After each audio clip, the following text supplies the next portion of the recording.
Dear Esther, I sometimes feel as if I've given birth to this island.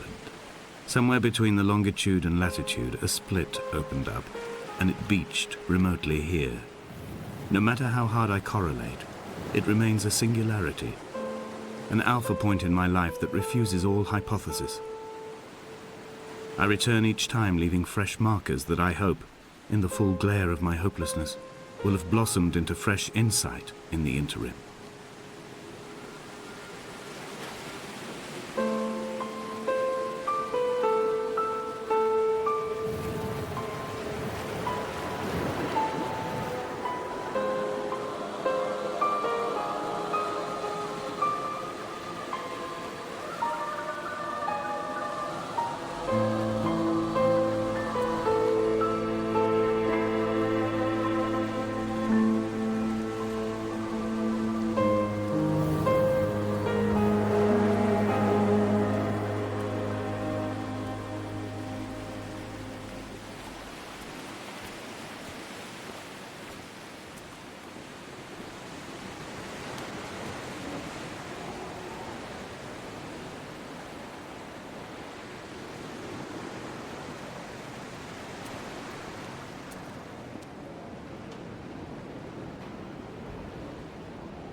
Donnelly reported the legend of the hermit, a holy man who sought solitude in its most pure form.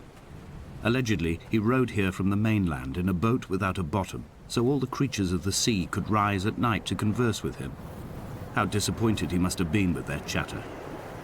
Perhaps now, when all that haunts the ocean is the rubbish dumped from the tankers, he'd find more peace. They say he threw his arms wide in a valley on the south side, and the cliff opened up to provide him shelter. They say he died of fever 116 years later. The shepherds left gifts for him at the mouth of the cave, but Donnelly records they never claimed to have seen him. I have visited the cave and I have left my gifts, but like them, I appear to be an unworthy subject of his solitude.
Those islands in the distance, I am sure, are nothing more than relics of another time, sleeping giants, somnambulist gods laid down for a final dreaming. I wash the sand from my lips and grip my wrist ever more tightly. My shaking arms will not support my fading diaries.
dear Esther. I found myself to be as featureless as this ocean, as shallow and unoccupied as this bay, a listless wreck without identification. My rocks are these bones, and a careful fence to keep the precipice at bay. Shot through me caves, my forehead a mount. This aerial will transmit into me so. All over exposed, the nervous system, where Donnelly's boots and yours and mine still trample. I will carry a torch for you. I will leave it at the foot of my headstone. You will need it for the tunnels that carry me under.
The mount is clearly the focal point of this landscape.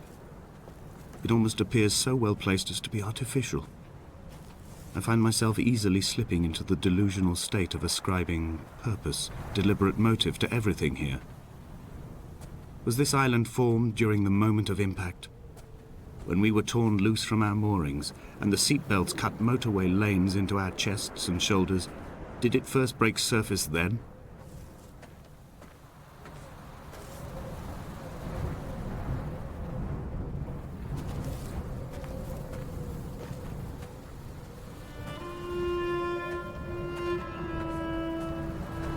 When someone had died or was dying, or was so ill they gave up what little hope they could sacrifice, they cut parallel lines into the cliff, exposing the white chalk beneath. You could see them from the mainland or the fishing boats, and know to send aid or impose a cordon of protection, and wait a generation until whatever pestilence stalked the cliff paths died along with its hosts. My lines are just for this: to keep any would-be rescuers at bay. The infection is not simply of the flesh.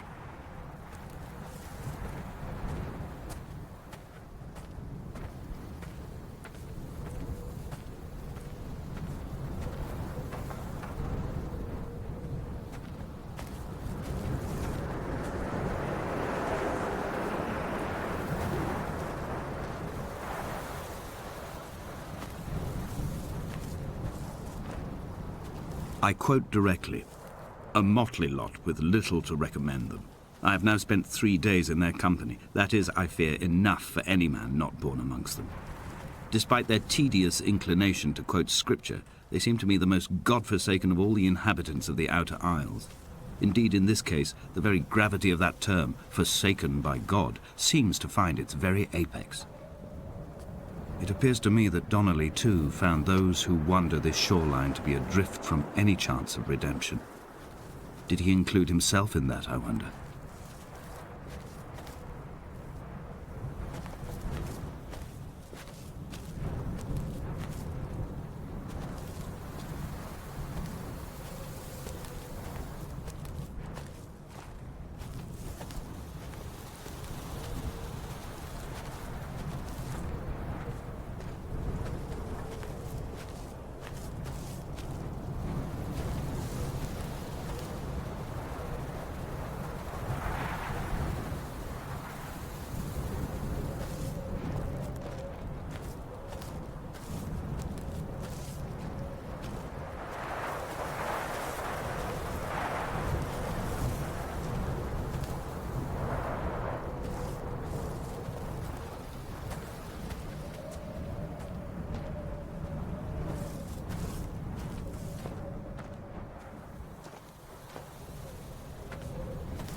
Dear Esther, I met Paul. I made my own little pilgrimage. My Damascus, a small semi-detached on the outskirts of Wolverhampton. We drank coffee in his kitchen and tried to connect to one another.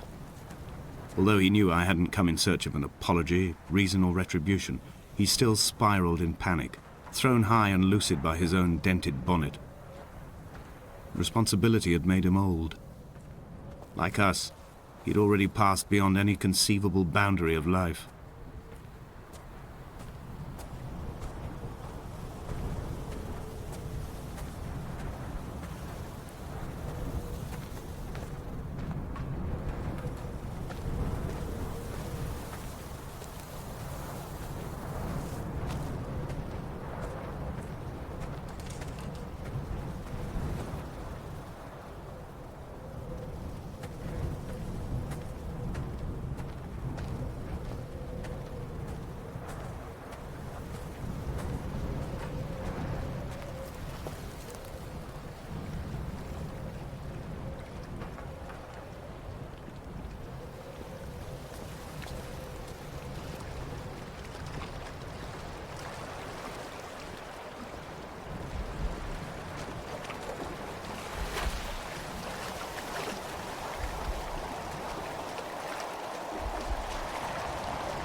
This hermit, this seer, this distant historian of bones and old bread, where did he vanish to? Why, asked the farmers. Why, asked Jakobsen. Why bother with your visions at all, if you're just to throw your arms up at the cliff and let it close in behind you and seal you into the belly of the island, a museum shut to all but the most devoted?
I dreamt I stood in the center of the sun, and the solar radiation cooked my heart from the inside.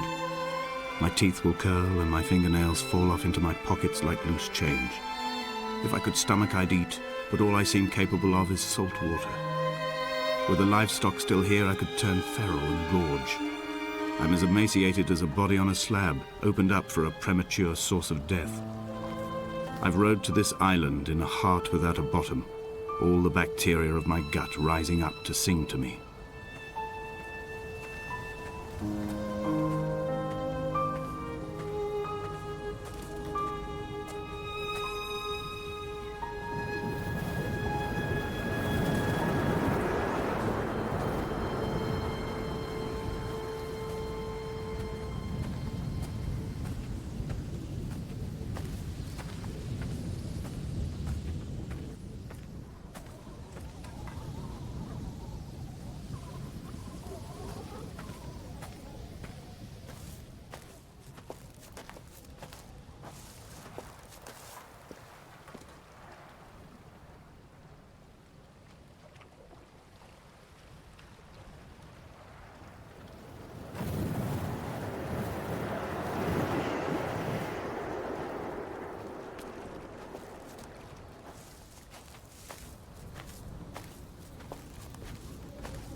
Dear Esther, I have now driven the stretch of the M5 between Exeter and Bristol over 21 times.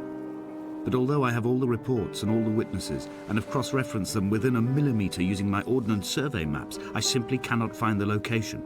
You'd think there would be marks to serve as some evidence. It's somewhere between the turn-off for Sanford and the welcome brake services, but although I can always see it in my rear-view mirror, I have as yet been unable to pull ashore.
All night the boy has kept me lucid.